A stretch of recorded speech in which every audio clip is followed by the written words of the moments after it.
Visto que na sabedoria de Deus o mundo não o conheceu por meio da sabedoria humana, agradou a Deus salvar aqueles que creem por meio da loucura da pregação. Os judeus pedem sinais miraculosos e os gregos procuram sabedoria. Nós, porém, pregamos a Cristo crucificado, o qual de fato é escândalo para os judeus e loucura para os gentios. Mas para os que foram chamados, tanto judeus como gregos, Cristo é o poder de Deus e a sabedoria de Deus. Amém? Feche seus olhos. Grandioso Deus e Pai, obrigado pela Tua palavra, que é poderosa, que é viva, que é eficaz. Pedimos a Deus que o Senhor continue a falar ao nosso coração, assim como o Senhor falou por meio dos louvores. Fala, ó Deus, por meio da explanação da Tua palavra, em nome de Jesus. Amém. Você já deve ter visto uma brincadeira nas redes sociais, talvez você já deve ter feito essa brincadeira, que é aquela brincadeira da expectativa versus realidade, né? Aí, de repente, alguém vai lá fazer um bolo, aí ela coloca assim, expectativa, ela coloca um bolo de padaria, bem legal, bem bonito. Aí a realidade, coloca um bolo solado, minguado, às vezes na hora que foi tirada a forma, ainda os pedaços ficaram na forma, aquele negócio todo, né? Ou seja, nessa brincadeira, a realidade ela é sempre inferior à expectativa, né? Aí alguém pensa assim, poxa, expectativa, nessa quarentena, vou fazer exercícios diários e vou ficar com o corpo assim. Aí de repente coloca lá alguém bem esbelto, né? Na realidade, comi demais e fiquei assim. Ou seja, a realidade é sempre inferior à expectativa. Essa é a brincadeira que acontece nas redes sociais. Quando eu venho para esse texto, eu vejo nesse texto algo parecido, mas ao contrário. Nos são apresentadas aqui expectativas e apenas uma realidade. Se nós observamos o que Paulo está escrevendo nesse texto, ele vai apresentar aqui a expectativa dos gregos por sabedoria, a expectativa dos judeus por sinais e a realidade apresentada que é Cristo. Mas antes de entrar nesses pormenores, é importante a gente entender um pouquinho desse contexto no que diz respeito à cidade de Corinto e o povo que estava ali inserido. A cidade de Corinto era a capital da Acaia, que pertencia à Grécia Antiga. Estudiosos afirmam que, em alguns aspectos, essa era a principal cidade daquele país. E embora o intelectualismo estivesse em eminência na cidade de Atenas, os cidadãos de Corinto eles tinham um grande apreço por palavras de sabedoria, pela filosofia, e a mensagem de Cristo crucificado, certamente para esses intelectuais, para pessoas que gostam de ouvir coisas cultas, a mensagem de Cristo crucificado realmente era algo nocivo àquelas pessoas, era considerado como loucura. Haviam judeus também que viviam no meio daqueles irmãos, e esses judeus que sempre esperaram um Messias libertador, possivelmente um político que libertaria das influências ali romanas, né, do Império Romano. E aí dizer que esse Cristo, que esse Messias foi crucificado, isso para eles era um escândalo e até mesmo uma blasfêmia. Diante desse contexto, eu gostaria de trabalhar com vocês esse tema. A realidade apresentada por Deus é superior às expectativas humanas. A realidade apresentada por Deus é superior às expectativas humanas. Realidade versus expectativas. E como Paulo desenvolve a sua argumentação? Como nós podemos observar nesse texto a defesa dessa tese? Primeira coisa, a realidade apresentada por Deus estabeleceu-se acima da sabedoria humana, certo? A expectativa humana, vamos dizer assim, que dos judeus, mas eu vou colocar aqui de maneira geral, e vou usar o termo sabedoria. A realidade apresentada por Deus estabeleceu-se acima da sabedoria humana. Vamos ler? Eu li do versículo 21 adiante, né? Mas eu gostaria de ler com vocês o versículo 18. Versículo 18 ao 21, que diz assim: Pois a mensagem da cruz é loucura para os que estão perecendo, mas para nós que estamos sendo salvos é o poder de Deus. Pois está escrito, destruirei a sabedoria dos sábios e rejeitarei a inteligência dos inteligentes. Onde está o sábio?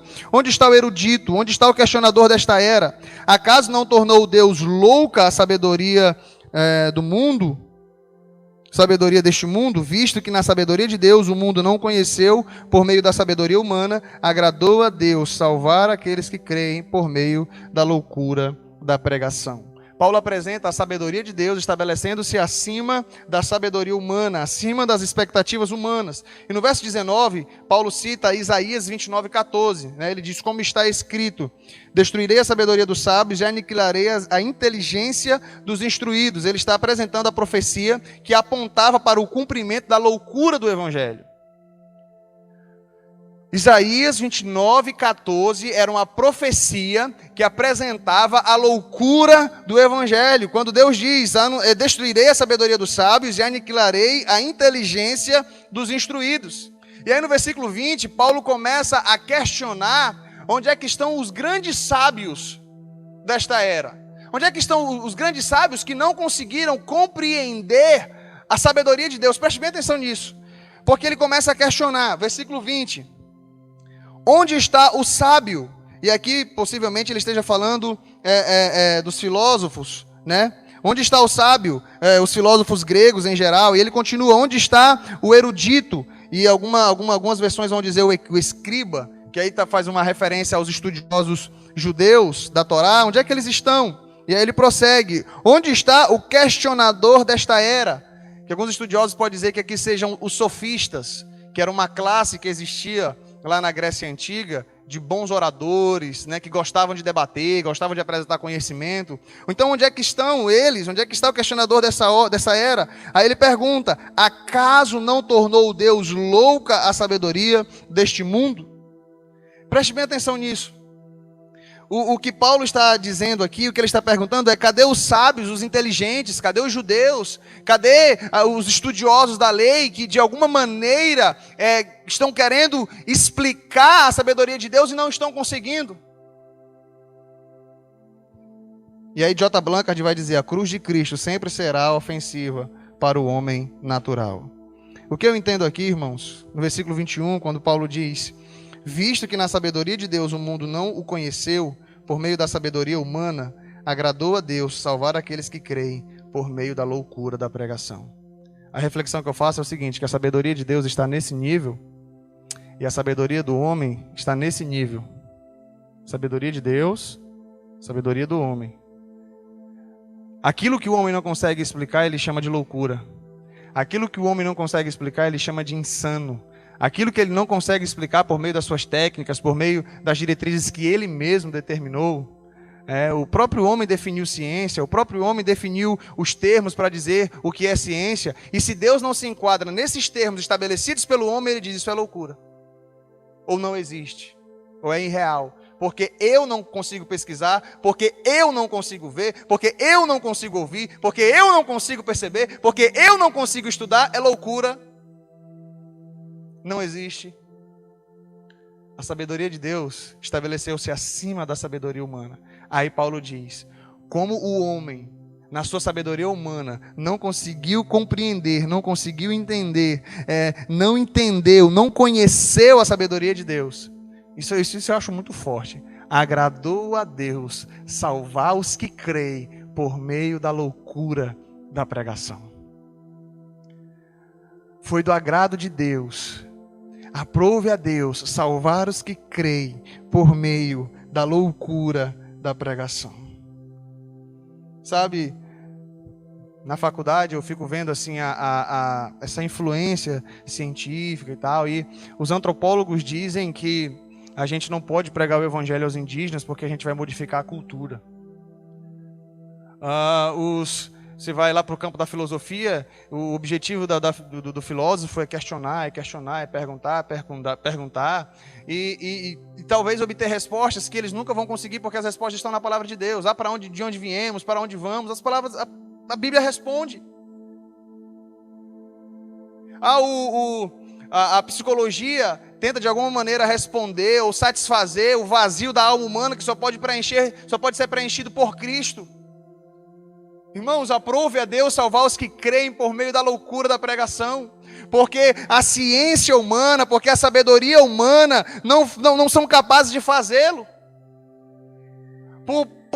por causa de sua lógica falível, por negarem a existência de Deus e, consequentemente, negarem a crucificação do Filho de Deus, a provisão de Deus para a salvação da humanidade. É impossível conhecer a Deus, é impossível chegar ao conhecimento de Deus simplesmente por meio dos métodos humanos,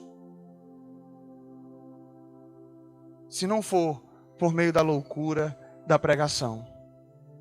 É impossível conhecermos a Deus. Ah, pastor, mas a gente já vê aí alguns estudiosos, alguns cientistas, sim, alguns cientistas que pegam alguns artefatos e coisas que explicam ou que apontam aquilo que já cremos. Ou você pode observar alguns aspectos científicos que vão simplesmente ratificar o que a palavra do Senhor apresenta. O que eu digo é que a ciência pela ciência não traz a verdade de Deus. Existe uma revelação geral. E eu não preciso ser cientista para me olhar o canto dos pássaros e dizer, existe um Criador maravilhoso. Eu não preciso da ciência para poder olhar para o canto dos pássaros, para poder olhar para toda a criação e dizer, existe um Deus maravilhoso. Mas isso também não é suficiente para me salvar.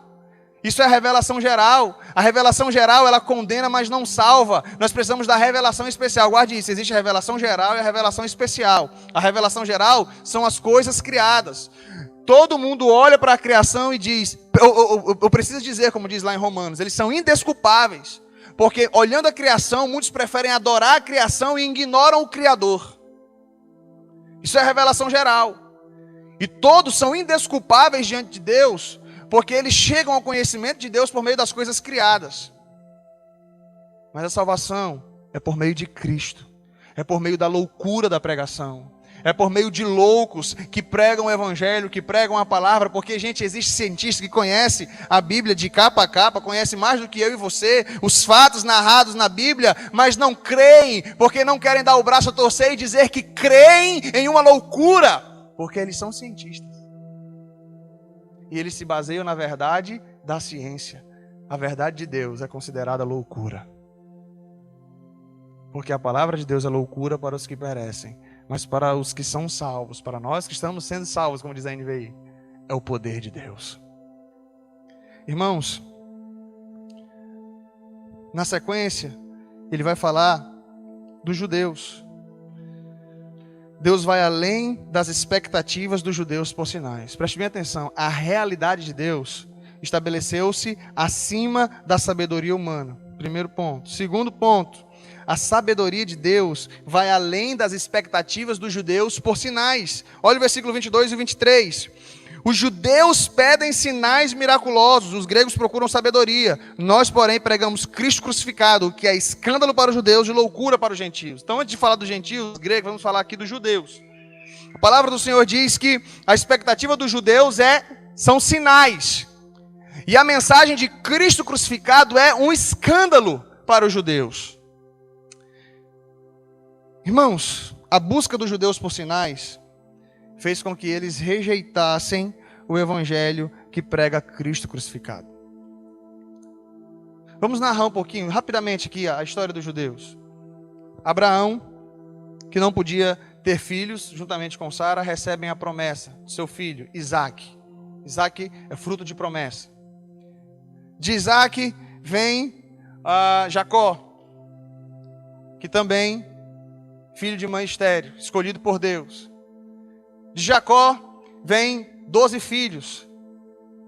E Deus preserva, pega José, leva para o Egito. Eles livram o povo da fome por meio de José. O povo cresce no Egito. Deus levanta Moisés, envia 10 pragas, porque o povo lá no Egito agora começou a sofrer nas mãos do faraó. Então Deus liberta o seu povo. Chegam de frente do Mar Vermelho, ele lá abre o mar, o povo passa a pés enxutos, eles começam a ter o contato com esse Deus, a reconhecer esse Deus, a observar os sinais. Lá na frente o povo tem fome, Deus manda pão. Fica insatisfeito apenas com pão, Deus manda carne. Passa-se, está com sede, Deus tira a água da rocha. Chega lá na frente, águas amargas de Mara, Deus transforma em águas potáveis, o povo bebe. Milagres e milagres, o povo vai vivendo os sinais, vão vivendo os milagres que Deus vai fazendo com que eles percebam o cuidado dele. As muralhas de Jericó caem, guerras e mais guerras sendo vencidas. Esse povo foi se acostumando com os milagres, foram se acostumando com os sinais. Quando chega na nova aliança, que Jesus aparece, e ele apresenta sinais para que o povo, para como um cumprimento de profecias messiânicas. Mas o povo estava tão acostumado com sinais, que alguns ficaram mal acostumados. E aí, depois da multiplicação dos pães, tem uma galerinha que vai para Jesus, né? Os nossos pais comeram maná no deserto, e tu, o que fazes? Jesus já havia acabado de multiplicar os pães. Ele olha para eles e diz: vocês não vieram porque porque viram o sinal e creram, mas porque comeram do pão e se fartaram. Eu sou o pão da vida. Aquele que come da minha carne e bebe do meu sangue é esse que tem a vida. Mais à frente, alguns religiosos chegam para Jesus: não, mas qual é o sinal que tu fazes para que creamos em ti? Aí Jesus começa, né, de maneira dura: olha, nenhum sinal será dado senão do profeta Jonas. Assim como ele ficou 3 dias e 3 noites no ventre do peixe, assim o Filho do Homem ficará 3 dias e 3 noites no ventre da terra. Aí Jesus, quando é crucificado, chega diante de Herodes: faz um sinal para que eu creia em ti. Jesus não fez nenhum sinal. O ladrão do lado dele na cruz: não, se tu és o Filho de Deus, desça da cruz, salva-te a ti e salva a nós mesmos. Alguns passavam e começavam a escarnecer. Ele dizia que ia derrubar o templo e reconstruir em 3 dias. Ele dizia que era o Filho de Deus. Agora por que ele não sai daí? Eles queriam sinais. Cristo crucificado constituiu-se um escândalo para o judeu. Cristo crucificado era um escândalo para aqueles que esperavam um Messias político. Talvez na brincadeira, expectativa realidade, os judeus poderiam rir, né? Nossa expectativa? Um Messias pegando César e arrastando ele nas ruas de Roma. O Messias dizendo: eu sou o Messias, eu sou o Senhor, não é César que é Senhor. Eu sou o Senhor. Talvez essa era a expectativa dos judeus. Era ver o Messias fazendo isso. O povo de Deus sendo engrandecido. Expectativa? Cristo crucificado. Você consegue entender isso como um escândalo? Talvez alguns aqui ainda não tenham essa noção do que os judeus esperavam. Desse Messias guerreiro, desse Messias que poderia nascer num berço de ouro, treinado para ser um general e conquistar, libertar o povo hebreu do Império Romano. Mas o que eles obtiveram? Um Cristo crucificado, que não se levantou na sua época contra os poderosos, que quando Herodes o questionou, ele simplesmente disse: tu o dizes. João Batista falava mal de Herodes, aquele negócio todo, dizia, olha, condenava o pecado de Herodes. Falava mal não, né? Condenava, ele falava a verdade. Condenava o pecado de Herodes, mas o Messias vem e não falou nada. A gente até falou de João Batista aqui, né? E aí João Batista de repente fica: poxa, se a gente vem, prega, fala e tal, e o Messias não vai falar nada. E aí? Cadê? Era um escândalo. Era um escândalo, porque eles não conseguiam entender que a realidade apresentada por Cristo estava muito superior àquilo que eles esperavam. Sabe, irmãos, isso não ficou apenas naquela época, e nem em apenas alguns judeus que ainda esperam o Messias. Tem muita gente no nosso meio, muita gente, que estão procurando apenas uma realidade de sinais. E Cristo crucificado é escândalo para eles. Para que vai me servir Cristo crucificado? O que vai me servir Cristo? Cristo morreu na cruz por mim, pelos meus pecados. Que isso vai me servir? Se minha conta não for recheada. Para que isso vai me servir se eu não for curado das minhas doenças? Para que isso vai me servir se eu não conseguir passar no concurso dos meus sonhos? Para que isso vai me servir? Eu quero ver os sinais. Eu quero ver os sinais. E às vezes nós somos tão infantis. Isso é pensamento de criança, porque quando eu era criança eu via uns testemunhos meio doidos. Aí uma vez eu perguntei para meu pai, eu falei: papai, a gente pode chegar assim para Deus? Porque eu via as pessoas testemunhando, eu pensava que podia, né? O povo falava, a gente via na televisão. A gente pode sim pegar Deus assim e dizer assim: se o Senhor não me abençoar, eu também não vou mais te servir. E botar Deus na parede assim e dizer: se o Senhor não mudar essa situação, também eu não quero mais nem saber de ti. Meu pai falou, meu filho, claro que não pode fazer isso com Deus, meu filho. Ele é soberano e tal, e tal. Aí isso ficou gravado na minha mente, pra você ver, viu? Ensine bem as crianças. Porque apesar de eu ter escutado meio mundo de testemunho errado do que o povo falava, quando eu perguntei pro meu pai em uma ocasião específica, ele me respondeu, eu lembro até hoje. Como foi meu pai que falou, então não interessava que os outros testemunhassem ou deixassem de falar. Os irmãos, que eu vou botar Deus na parede, eu já disse para Deus que se ele não me abençoar eu vou largar ele. Eu ouvia isso constantemente. Mas o que está gravado na minha mente foi o que meu pai me falou, e isso está errado. E não é assim que nós devemos fazer com Deus. Ponto. Estou com a palavra do meu pai até hoje. Está guardado. Sabe? Mas tem gente que fica fazendo carinha doce para Deus, né? Dizendo, também se for assim eu não quero. Não sei. Era isso que os judeus queriam. Porque lá depois da multiplicação dos pães, aquilo que os irmãos conhecem, né? Jesus falou, olha, é assim que tem que ser. Eu sou o pão, eu sou quem come da minha carne, bebe do meu sangue, é esse que tem a vida. Escandalizados, é isso que o texto diz. Se você for lá para João 6, versículo do 60 ali, o 66, escandalizados o abandonaram. Esse é o termo. Cristo crucificado, negócio de satisfazer em Cristo, negócio de comer da carne de Cristo, do sangue de Cristo, de beber de Cristo, de satisfazer em Cristo, né? Entenda a simbologia, é de satisfação em Cristo. Eu não quero esse negócio não. Quero saber se ele vai me ajudar a me satisfazer na minha carne. Se ele não me ajudar a me satisfazer nas coisas materiais, eu não quero ele, porque satisfação nele é muito ruim. Satisfação nele é muito pouco. Eu quero que ele me ajude a me satisfazer em outras coisas. Se assim não for, eu não quero. Essa é a expectativa de muitos. Só que a realidade de Cristo apresentada é tão superior que alguns acham que essa realidade ela é muito pouca. Expectativa? Carro, concurso, tanta coisa. A minha expectativa é isso. E que Deus tem que me dar isso, não é o meu esforço. Porque você se esforçar por isso, né? Aí é outra coisa. Entendeu? Capacidade para essas coisas humanas e entender que isso aqui é Deus que está te dando e ter visão no reino, aí é outra coisa. A questão é a pessoa vir para a igreja com essa expectativa. Vir para Jesus com essa expectativa. Ir atrás de Jesus com essa expectativa. Carro, casa, curas apenas, materiais, curas humanas, físicas apenas, né? Aí a realidade é apresentada por Cristo. Cristo crucificado, salvação em Deus, reconciliação com Deus, satisfação em Deus. Eu não quero essa realidade não, minha expectativa é outra. E nós vemos também a expectativa dos gregos, essa era a expectativa dos judeus, a expectativa dos gregos. Né? Versículo 22, os judeus pedem sinais e os gregos procuram sabedoria. Nós, porém, pregamos Cristo crucificado, o qual de fato é escândalo para os judeus e loucura para os gentios. Então a expectativa de Deus vai além, a realidade de Deus vai além das expectativas dos gregos e gentios por filosofia e sabedoria humana.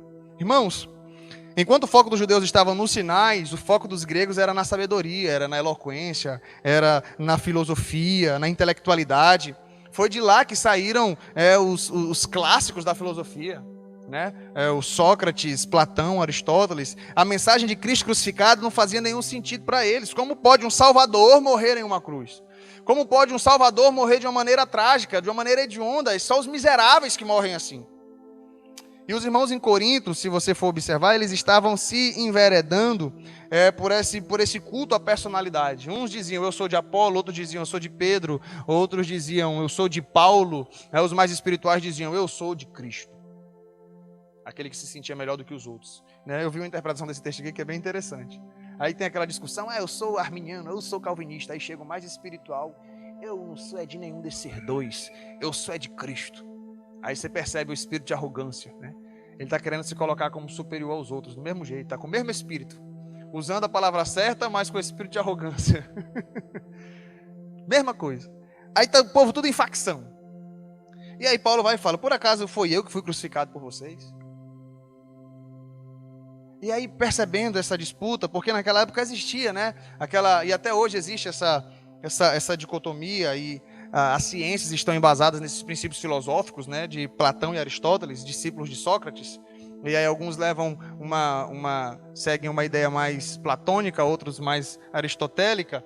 E aí existiam os discípulos de Platão, os discípulos de Aristóteles, aquela coisa toda. E Paulo percebe na igreja esse culto à personalidade, essa busca por um padrão humano. E aí ele chega assim e busca quebrar tudo isso. Porque o próprio Paulo evitou, ele vai dizer isso no capítulo 1, verso 17, olha o que ele diz.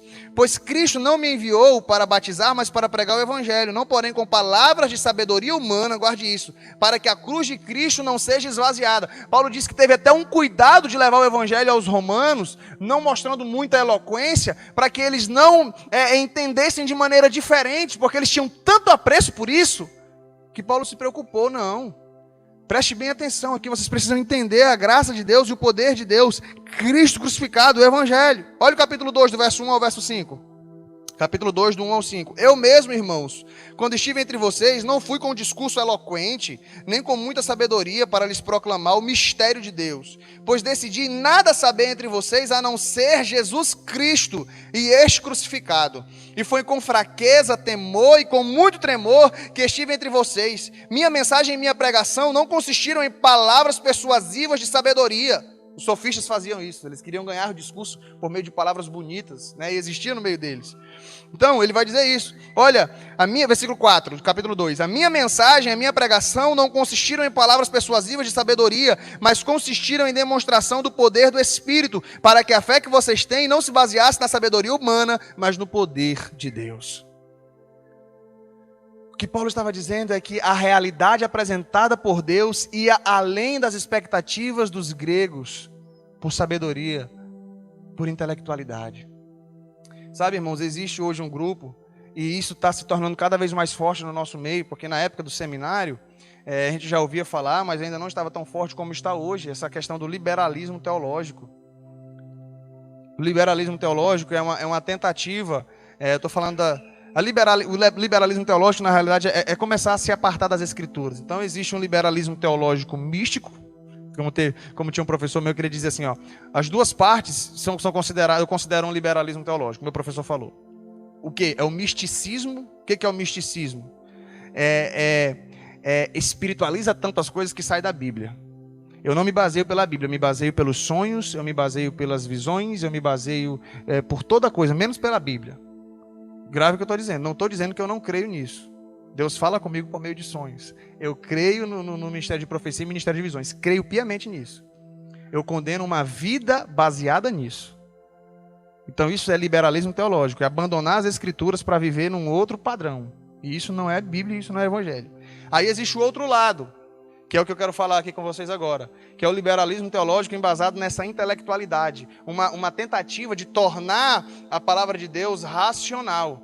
Eu fiz uma live com o pastor Tiago dos Anjos sobre interpretação bíblica, e ele falou sobre essa questão dos métodos de interpretação, né? E ele cita lá esse grupo que acredita de que forma? Por exemplo, o texto da multiplicação dos pães. Não é que foi miraculosamente que os pães apareceram. A questão é que quando a multidão vê uma criança oferecendo 5 pães e 2 peixinhos, aquilo gerou na multidão assim, um senso de compartilhamento das coisas, que aí cada um pegou o que tinha nas suas bolsas, e aí houve uma multiplicação de pães. Olha que lindo. Olha que maneira legal de associar o evangelho a uma coisa mais racional, porque essa ideia de que pão aparecer do nada, isso não é lógico, isso não tem a ver com sabedoria, com eloquência, com ciência, isso aí não. Então isso não cola bem para os ouvidos da galera hoje, todo mundo fazendo faculdade, né? Todo mundo estudando, todo mundo agora, então não dá mais para a gente ficar nessa ideia de que pão aparecer do nada, né? De que Jonas foi engolido por uma baleia, de que Jesus ressuscitou ao 3º dia, sabe? Aí são teólogos liberais, esse movimento começou muito forte na Alemanha, de tentar tirar os mitos, aquilo que é considerado mito da Bíblia, né? Aquilo que para o homem moderno não é muito legal, não, isso aqui não é racional. Aí você chega assim, é que esse Jesus, ele era um revolucionário, ele era um cara que conseguiu mexer com a massa, sabe? Você já pensou? Galera lá, ele lá explanando a sabedoria dele, as palavras de sabedoria dele. Aí chega uma criancinha, olha que bonita, né? Uma criancinha, cara, uma criancinha, 5 pães e 2 peixes. aquela multidão, os egoístas que tinha ali, os arrogantes, os avarentos, que o pessoal foi todo mundo comovido por aquela cena lá. Né? Poxa, um meninozinho disposto a dar tudo que tinha para alimentar aquela multidão. Poxa, todo mundo teve um senso assim de ajuda mútua. O pessoal começou a ajudar uns aos outros. Olha que bonito, né? Aí o homem moderno chora. Sabedoria humana é tentar tirar o poder de Deus do Evangelho. Talvez isso ainda não seja muito real, talvez aqui no nosso meio, na nossa convivência, no nosso cotidiano, mas isso aí na Europa, isso tá uma Deus o livre, tá uma febre. Igrejas fechando. Europa, né, o berço do cristianismo, do protestantismo, né? Do catolicismo e do protestantismo. Mas se a gente for parar para pensar assim, gente, se a gente for parar para pensar, essa tentativa de ter as nossas expectativas satisfeitas e abandonar a realidade apresentada por Deus, Cristo crucificado. A gente precisa tomar muito cuidado com as influências que nós temos tido. Mas agora eu gostaria de finalizar com esse último ponto, apresentando para você algo lindo que eu acho que eu vejo no verso 24. Que as expectativas dos que creem são satisfeitas por Deus em Cristo. É isso que eu vejo. Colocamos aqui os 3 pontos. O 4º ponto. As expectativas dos que creem são satisfeitas por Deus em Cristo. Versículo 24. Mas para os que foram chamados, tanto judeus como gregos, Cristo é o poder de Deus e a sabedoria de Deus. Preste bem atenção nisso. Olha o raciocínio dele. Porque a mensagem da cruz é loucura. É escândalo para os judeus, é loucura para os gentios, né? Porque os judeus procuram sinais, os gregos procuram sabedoria. Mas versículo 24, mas os que foram chamados, tanto judeus como gregos, Cristo é o poder de Deus e a sabedoria de Deus. Sabe o que ele está dizendo? Aquele judeu que está acostumado com sinal, aquele judeu que viu sinais, milagres, prodígios ao longo do tempo, ele vê a história de Israel, o povo de Deus, sinais, milagres e tal. Aí chega uma multidão querendo fazer com que Jesus faça mais milagres. Aquela multidão não quer o que Jesus tem para dar. Aquela multidão sai. Aí Jesus olha para os 12 e fala: e vocês também não vão? Aí esse aqui, versículo 24, está falando desse Pedro e desses outros discípulos que dizem: Senhor, para quem iremos nós, se só tu tens palavras de vida eterna? Sabe, a expectativa dos judeus por sinais é satisfeita em Cristo. Para os que foram chamados, Cristo é o poder de Deus. Eu quero poder, eu quero sinal. Qual é o maior sinal? Cristo crucificado, eu creio, eu quero. Você consegue entender isso? E ouvir de pastores de hoje, ouvir que teve pastor que disse que a salvação não é o maior milagre. Ouvir de pessoas, crentes, que não compreendem, até falam, mas não entendem, e não internalizam, não conseguem compreender que de fato a salvação é o maior milagre. Porque um morto ressuscitando, isso aqui é estupendo. Alguém levantando da cadeira de roda, isso aqui é maravilhoso. Um cego voltando a enxergar, isso é extraordinário. Mas um ímpio se convertendo, nada demais. A gente ainda não conseguiu entender. Não conseguiu entender o milagre da salvação. A gente não conseguiu entender, porque se tivesse entendido, as igrejas que pregam a mensagem verdadeira eram para estar lotadas, mas não estão, porque há expectativa por sinais e há lobos que estão dando essas expectativas, satisfazendo essas expectativas. Eu não vejo Jesus satisfazendo expectativas dessa multidão. Mas Jesus fez milagres, mas quando teve gente que chegou para ele, só o milagre pelo milagre ele não fez. Quando Herodes pediu milagre, ele não fez. Quando fariseus incrédulos pediram sinais, ele não fez. Porque ele não satisfaz o desejo egoísta de gente ímpia. Milagre é sinal para os que creem. Para que as pessoas creiam, a gente precisa compreender isso. A gente precisa compreender o propósito do milagre, o propósito do sinal. Não é para fazer ninguém famoso, é para que eles creiam em Cristo. Não para que as pessoas vivam à custa dos milagres, não para que as pessoas vivam à custa dos sinais. Para os que creem, Cristo crucificado, a mensagem do Evangelho é o poder de Deus. Eu não preciso de mais nada. Vocês também não vão, Pedro? Senhor, para quem nós iremos? Nós temos visto, crido, que Tu és o Cristo, o Filho de Deus. Para quem nós iremos? Ah, vocês não querem mais milagres? Vocês não querem... o que vocês estão ganhando com isso?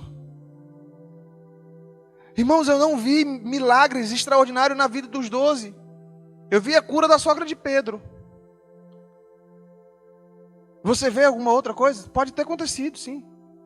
Pode até ter, eu não me lembro, me perdoem, mas eu não lembro assim, Mateus, Deus fez um milagre extraordinário na vida de Mateus. Qual foi o milagre extraordinário na vida de Mateus? Salvação. Qual foi o milagre extraordinário na vida de outros discípulos? Salvação. Qual foi o milagre na vida de Paulo? Ficou cego, depois voltou a ver, graças a Deus. Mas ficou cego primeiro. Irmãos, a gente precisa entender a grandeza do Evangelho. A gente precisa entender a grandeza do Evangelho. Os gregos que procuram sabedoria, os gregos que procuram eloquência, quando eles creem, Cristo crucificado, sabedoria de Deus. Mas as pessoas dizem que isso é loucura. Eu que busco sabedoria, eu que a sabedoria me fascina. Cristo, cara, que sacada de Deus. Ninguém esperava isso. Cristo crucificado. Quem é que pode entender isso? Aquele que busca sabedoria, ele olha, meu Deus, a sabedoria de Deus está acima da sabedoria humana. De fato, Deus tornou louca a sabedoria humana. Aquele que busca sabedoria, aquele que tem apreço pela intelectualidade, aquele que tem apreço pela ciência, quando ele crê, ele olha para Deus e ele fala, miserável homem que sou, que eu não consigo explicar isso. Deus é tão top, Deus é tão das galáxias, que a gente não consegue explicar. Deus é tão top que ele não é um objeto de estudo para se colocar no laboratório. Tá, antes que as pessoas dizem, mas a teologia não é para estudar Deus, sim, eu estou falando na sua completude. Por isso que eu não critico a música Ninguém Explica Deus. Eu gosto dela e canto para minha filha dormir. É porque tem gente que chega assim, não, mas Deus pode ser explicado, tá? Mas não foi isso que o músico quis dizer, tá? Mas que Deus pode... Tá, gente, Deus pode ser explicado, né? Aquilo que a palavra do Senhor nos apresenta no grupo da teologia. A teologia, de fato, é isso. Mas a gente não consegue entender o que a música está dizendo, que Deus não consegue ser explicado em sua totalidade. Então pronto, vamos parar de ser besta. Eu critico aquelas músicas que eu vejo que a ideia está errada mesmo, né? A ideia está errada mesmo. Sabor de mel, a ideia está errada. Ali não tem... O que ela quis dizer? Ela quis dizer o que ela falou lá na música. Mas o que o compositor de Ninguém Explica Deus estava dizendo? Que ninguém explica Deus em sua totalidade. E de fato que Deus não é um objeto de laboratório que se coloca e você consegue entender todo o ser de Deus. A gente não consegue fazer isso. Ninguém consegue fazer isso. E é por isso que a sabedoria de Deus estabeleceu-se acima da sabedoria humana. Os judeus estavam aqui, o Messias vai vir assim, vai vir daquilo outro, o Messias vai ser isso. E sabe o que é mais inteligente, o que é mais interessante? É que Jesus veio da maneira como estava prometido nas Sagradas Escrituras e ninguém conseguiu entender. Os fariseus viviam estudando a lei, aquele negócio todo e tal, e que ele vai vir dessa forma, e que vai ser desse jeito. Ele veio do jeito que foi explicado e mesmo assim o povo precisou de explicação. Fala, rapaz, não é que estava tudo prometido e a gente não esperava desse jeito? Não é que estava tudo dito nas Escrituras e a gente não tinha conseguido compreender? Por isso que a gente tem que ter tolerância nessas discussões escatológicas. Tem gente que pega uma linha de pensamento e tal, não sei o que lá, aí vai acontecer do jeito que você nem... Por isso que eu não brigo esse negócio de escatologia. A gente adote uma linha de pensamento. Ok, é esse aqui que eu quero. Não tenho certeza de nada disso aqui. Porque os fariseus levaram meio mundo de tapa na cara. Que eles esperavam de um jeito e não era do jeito que eles tinham estudado a vida toda.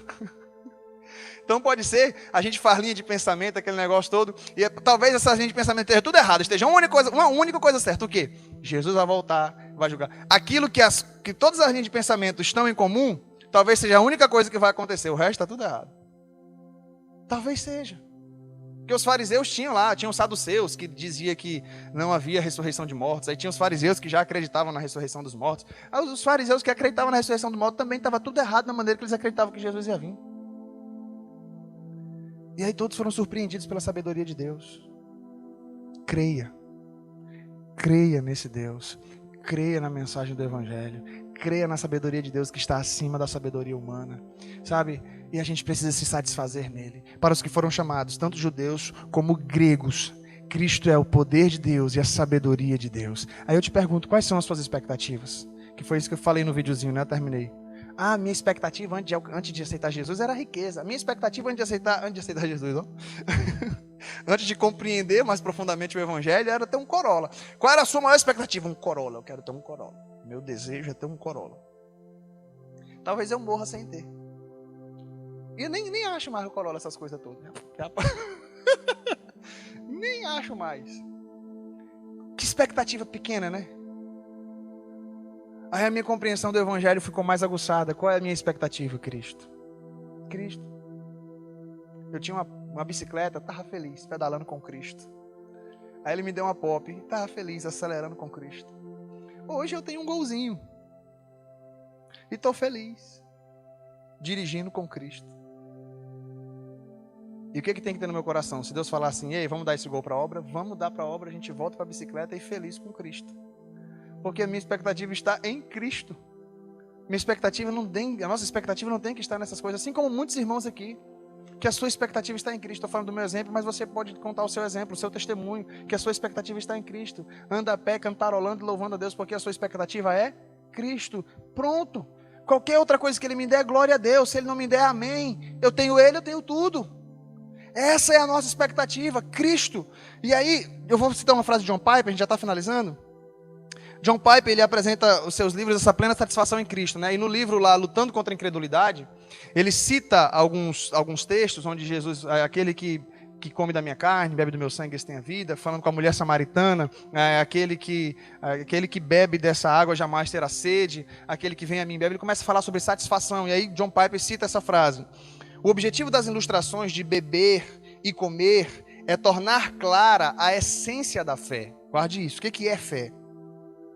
Ela é mais do que acreditar que existem tais coisas como água e comida. E fé, mais do que apenas crer que Jesus é a água e a comida que dão vida. Fé é vir a Jesus e beber a água e comer a comida, de forma que encontremos nossos corações satisfeitos nele.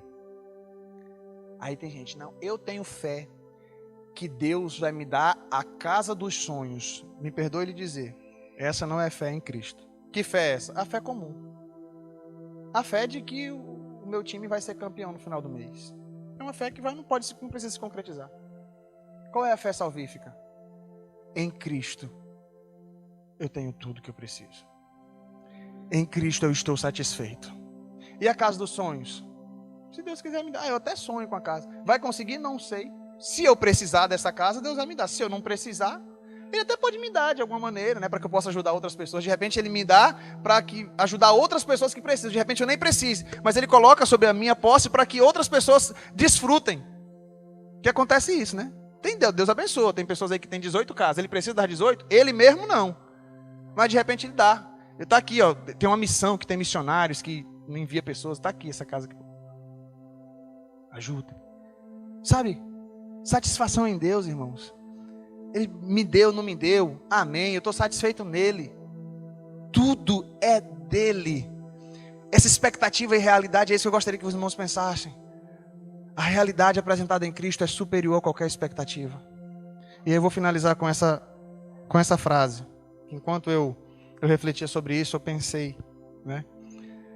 Se a sua esperança e realidade em Cristo hoje ainda estão aquém das expectativas que você tinha antes de conhecê-lo, repense o seu cristianismo. Vou repetir. Se a sua esperança e realidade em Cristo hoje ainda estão aquém das suas expectativas, das expectativas que você tinha antes de conhecê-lo, repense o seu cristianismo. Vamos ficar em pé.